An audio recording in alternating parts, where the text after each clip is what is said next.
I was 35 years old, which apparently was still 12 in my father's eyes.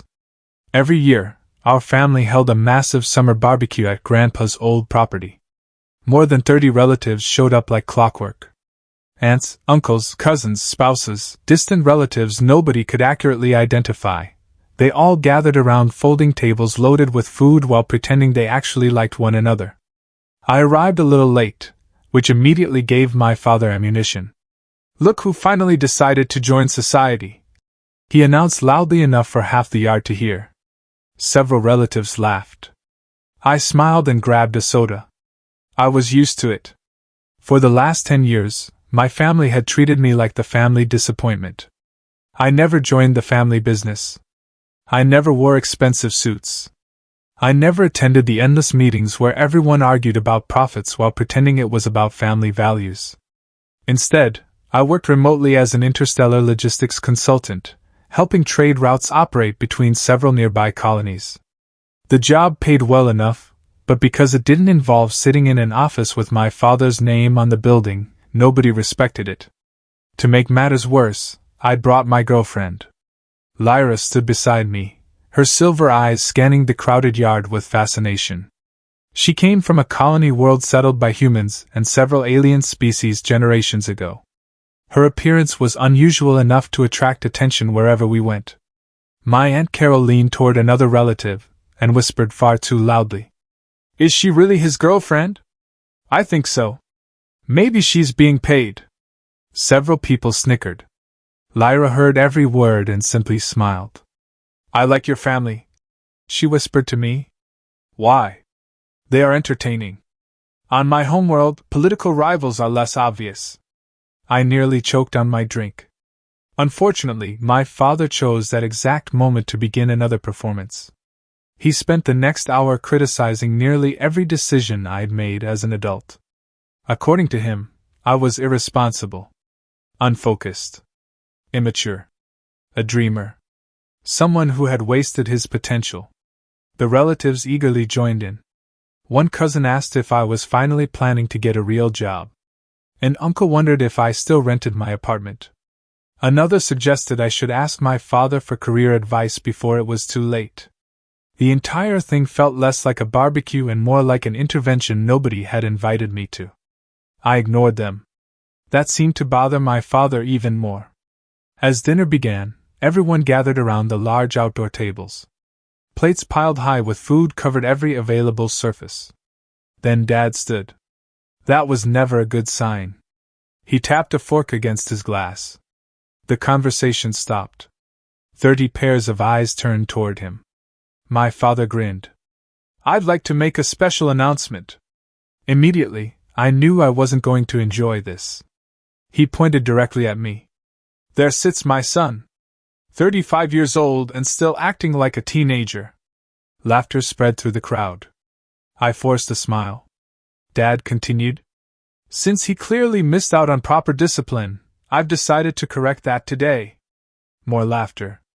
Even some relatives who usually stayed quiet joined in. My father raised his drink dramatically. "Effective immediately, I am grounding him." The yard exploded. People laughed so hard they nearly spilled their drinks. One cousin slapped the table. An aunt wiped tears from her eyes. My father soaked up every second of attention. "No family vacations." More laughter. "No family events." The crowd cheered. "And absolutely no borrowing money from relatives." At that point, several people were practically wheezing. I sat quietly while my face burned. Across from me, Lyra slowly raised an eyebrow. "Is this a human leadership ritual?" she asked. "No. It seems ineffective." "That's because it's humiliation." She nodded thoughtfully. "Ah. Primitive dominance behavior." I couldn't help laughing. That only encouraged my father. "See?" he announced. "He's laughing because he knows I'm right." The crowd erupted again. For a moment, I considered leaving. Maybe I should have. Maybe I should have grabbed Lyra's hand and driven away. Instead, I stayed seated. Because something in my grandfather's old lessons echoed in my mind. Never let foolish people decide your value. I took a deep breath and looked around the table. My relatives were enjoying the show. My father looked victorious. And somehow, despite all of it, I had the strange feeling that the day wasn't finished with him yet. A few moments later, the sound of a luxury car pulling into the driveway interrupted the celebration. Nobody recognized the vehicle. The laughter slowly faded. My father frowned. And for the first time all day, he looked nervous. The luxury vehicle rolled slowly up the driveway and came to a stop near the entrance of the property.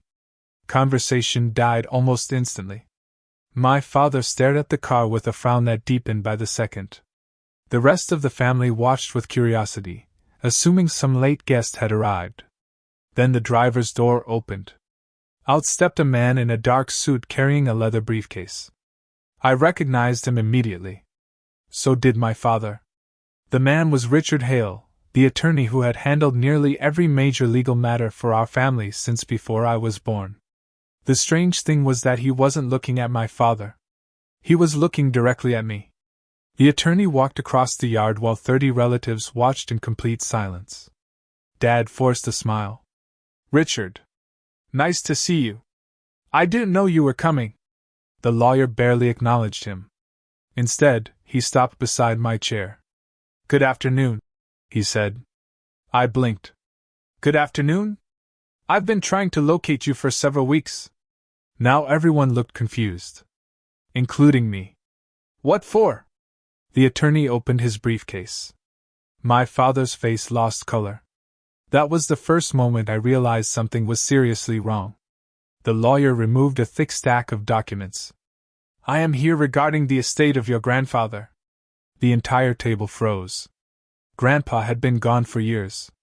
Nobody had mentioned his estate in a very long time. "What about it?" I asked. The lawyer adjusted his glasses. "Your grandfather established a private inheritance fund in your name." Several relatives exchanged puzzled looks. Dad suddenly stood up. "Richard, this isn't the time." The attorney ignored him. "The inheritance was designed to be released when specific legal conditions were met." A knot formed in my stomach. "And?" The lawyer looked directly at me. "The conditions have now been fulfilled." Nobody moved. Nobody spoke. Even the children stopped making noise. The attorney continued. "The fund currently contains assets valued at approximately $20 million. The backyard became so quiet I could hear the wind moving through the trees. Then somebody dropped a fork. The metallic clatter sounded like an explosion. "$20 million?" one aunt whispered. My cousin nearly choked on his drink. Another relative laughed nervously because he assumed it had to be a joke. It wasn't. The lawyer calmly placed several documents in front of me. I stared at the numbers. The signatures. The legal seals. Everything looked very real. Across the table, my father looked like he was about to be sick. "Wait," I said slowly. "If Grandpa left this to me years ago, why am I only hearing about it now?" The question hit the gathering like a grenade. The lawyer's expression hardened. "Because there were repeated delays." My father's jaw tightened. The attorney turned toward the crowd. "Your grandfather anticipated interference."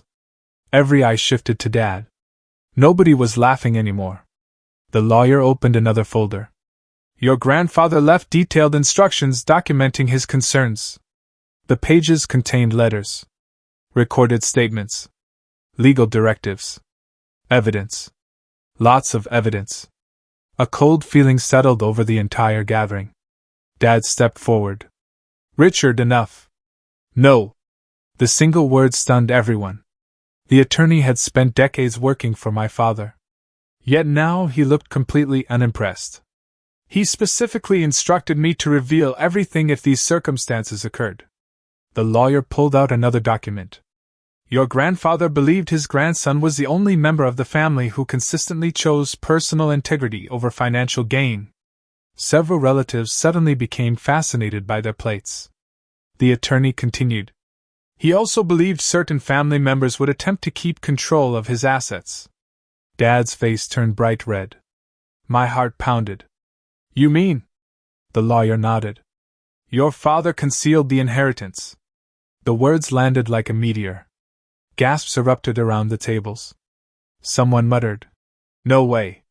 Another relative whispered, "That's impossible." But nobody sounded convinced. The evidence was sitting right there. Years of it. Grandpa had documented everything. Every concern. Every prediction. Every safeguard. And apparently every single one had been correct. I looked at my father. For the first time in my life, he couldn't meet my eyes. Beside me, Lyra gently squeezed my hand. Her silver eyes remained fixed on the chaos unfolding around us. "You humans are fascinating," she whispered. "Why?" She smiled. 5 minutes ago they were laughing at you. I glanced around the tables. She was right. The same relatives who had mocked me all afternoon now looked horrified. A few were already calculating something behind their eyes. Probably 20 million different things. The attorney handed me the final document. "As of today, the inheritance is fully yours." The silence that followed felt different. Not awkward. Not uncomfortable. It felt like the exact moment a storm changes direction. And judging by the expressions around the barbecue, everyone knew it. Especially my father. The transformation was so fast it should have violated several laws of physics. 5 minutes earlier, I had been the family joke. Now I was apparently everyone's favorite relative. My cousin Mark was the first to make his move. He slid into the empty chair beside me wearing the kind of smile normally seen on used spaceship salesmen. "You know," he said, placing an arm around my shoulder, "I've always admired your independent spirit." I stared at him. This was the same man who had asked if I was planning to get a real job less than an hour ago. "Really?" "Absolutely. What about when you called me unemployed at Christmas?" His smile never moved. "I was being motivational." Across the table, Aunt Carol suddenly appeared carrying a plate piled with food. "Sweetheart, you barely ate anything." Sweetheart. I almost laughed. The woman hadn't remembered my birthday in 7 years. Now she was acting like I'd personally saved her life. Before I could respond, Uncle Dennis rushed over holding a folder. A folder. At a barbecue. "I've got an incredible business opportunity for you." "How long have you been carrying that folder?" "Coincidentally?" "Since this morning." The lawyer quietly watched the madness unfold while trying not to smile. Even Lyra looked fascinated. On her homeworld, social hierarchy was supposedly determined through years of political maneuvering and complicated negotiations. Meanwhile, my family had completely reorganized itself in approximately 4 minutes. Humans were apparently more efficient. My father stood near the grill looking increasingly isolated. Nobody was listening to him anymore. For years he had controlled every conversation through money and influence. Now both were slipping away. The lawyer wasn't finished either. He opened another file and cleared his throat. "I believe your grandfather wanted several personal letters read aloud." A collective groan spread through the relatives. Nobody trusted Grandpa's sense of humor. For good reason. The first letter targeted Uncle Dennis. The lawyer read it aloud. "If Dennis suddenly becomes interested in my grandson's career, tell him I still remember the investment proposal involving luxury alpacas." The entire yard exploded with laughter. Dennis nearly dropped his folder. The second letter targeted Aunt Carol. "If Carol starts acting affectionate, check whether money is involved." Even Lyra laughed at that one. Aunt Carol buried her face in her hands while everyone else howled. The letters continued. One after another. Grandpa had apparently spent years documenting everyone's worst habits. Every greedy scheme. Every ridiculous argument. Every embarrassing family moment. The man had essentially weaponized family memories. And he was winning despite being gone. The laughter grew louder with every letter. Meanwhile, I found myself smiling for a completely different reason. For the first time, nobody was laughing at me. They were laughing at themselves. Years of criticism suddenly looked ridiculous. Years of judgment suddenly felt meaningless. I looked at Lyra. She was already looking at me. "What?" I asked. Her silver eyes softened. I am proud of you. I blinked. For inheriting money? No. She shook her head. For staying kind. The noise around us seemed to fade. Most people would become bitter after being treated this way. She continued. You didn't. I wasn't sure what to say. Nobody had ever complimented me for surviving my family before. Lyra reached for my hand. They spent years trying to convince you that your value came from their approval. I squeezed her fingers gently. Maybe they almost succeeded. Maybe. She smiled. But they failed. For a moment, the chaos around us disappeared. The relatives. The arguments. The inheritance. None of it mattered. Then Uncle Dennis started shouting about alpacas again and ruined the moment. Normality returned immediately. My father finally attempted to regain control. He stepped toward the center of the gathering. Everyone needs to calm down. Nobody listened. You're all overreacting. Still nobody listened. In fact, several relatives actually walked away while he was speaking. I had never seen that happen before. The family patriarch had become background noise. The realization hit him hard. For years he had controlled the narrative. He decided who succeeded, who failed, who deserved praise, who deserved ridicule. Now the truth had shattered that illusion. The inheritance wasn't the important part anymore. The money was just evidence. The real revelation was that Grandpa had believed in me all along, when almost nobody else had. And judging by the look on my father's face, he finally understood that everyone else knew it too. For the first time in my life, he looked uncertain. For the first time in my life, I didn't. The attorney waited until the laughter settled before opening one final envelope. The moment he saw the handwriting, a smile crossed his face. Your grandfather left one last instruction. The entire family immediately became nervous. That reaction alone would have made Grandpa proud. The lawyer unfolded the letter and began reading. If you're hearing this, then my family has probably turned a simple barbecue into a competitive sport involving greed, denial, and public embarrassment. The yard erupted with laughter. Even I couldn't help smiling. The attorney continued. To my grandson, if you've reached this point, it means you've survived years of nonsense. Congratulations. I swallowed hard. The words sounded exactly like Grandpa. The lawyer turned the page. Since you were the only person who consistently treated employees, neighbors, and complete strangers with respect, I am transferring controlling ownership of the family company to you. Silence. Pure, beautiful silence. Then chaos. My cousin dropped his plate. Someone spilled a drink. Several relatives began talking at the same time. My father looked like he had forgotten how breathing worked. The attorney calmly produced another document. The transfer is fully legal and effective immediately. Dad took a shaky step forward. No. The lawyer raised an eyebrow. No? This is ridiculous. The attorney shrugged. Fortunately, legality is not determined by your feelings. The family exploded with laughter again. For the first time all day, the joke wasn't me. My father looked around for support. He found none. Years of controlling everyone through money had suddenly become useless. The ownership documents were real. The inheritance was real. And Grandpa's final decision was very real. The attorney pulled out a small recording device. One more thing. A familiar voice filled the yard. Grandpa. Even years after his death, everyone instantly recognized it. If my son is making excuses right now, ignore him. The crowd burst into laughter. Dad closed his eyes. The recording continued. I spent decades watching him mistake control for leadership. More laughter. Leadership is earning respect. Control is demanding it. One lasts. The other doesn't. Nobody laughed at that part. Because it was true.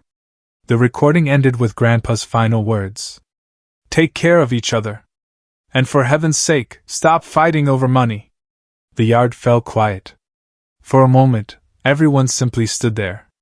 Then something unexpected happened. I realized I wasn't angry anymore. For years I had imagined getting revenge. Proving everyone wrong. Making them regret every insult. But standing there beside Lyra, I suddenly didn't care. I had already won. Not because of the money. Not because of the company. Because the truth was finally visible. I looked toward my father. He seemed older than he had that morning. Smaller somehow. For a long moment neither of us spoke. Then he slowly walked over. The entire family watched. "I owe you an apology," he said quietly. Nobody had ever heard those words come from him. Not once. "I should have told you the truth years ago." I nodded. "You should have." "I'm sorry." The apology wasn't perfect. It wasn't dramatic. But it was real. That was enough. Before the moment could become too emotional, Lyra leaned toward me. "Is it normal for humans to resolve decades of conflict beside a barbecue grill?" I laughed. "Honestly, this is one of the healthier family gatherings." She shook her head. "Your species requires supervision." A few nearby relatives overheard and started laughing. The tension finally broke. People returned to eating. Conversations resumed. For the first time in years, nobody seemed interested in arguing. As the sun began to set, Lyra slipped her hand into mine. "You know," she said softly, "I fell in love with you long before today." I smiled. "Even when everyone thought I was a failure?" "Especially then." Her silver eyes sparkled. "You remained kind when it would have been easier to become cruel." That meant more than $20 million ever could. Around us, the family continued celebrating. Then a mischievous idea entered my mind. I stood and tapped my glass. Immediately everyone looked over. Even Dad. I cleared my throat. "I have an announcement." The family grinned. Dad looked suspicious. I pointed directly at him. "After careful consideration, I've decided that Dad is officially grounded." The explosion of laughter could probably be heard 3 counties away. My father buried his face in his hands. I wasn't finished. No family decisions for the rest of the day. More laughter. No giving unsolicited advice. People nearly fell out of their chairs. And he has to remain seated for at least 30 minutes. Even Dad started laughing.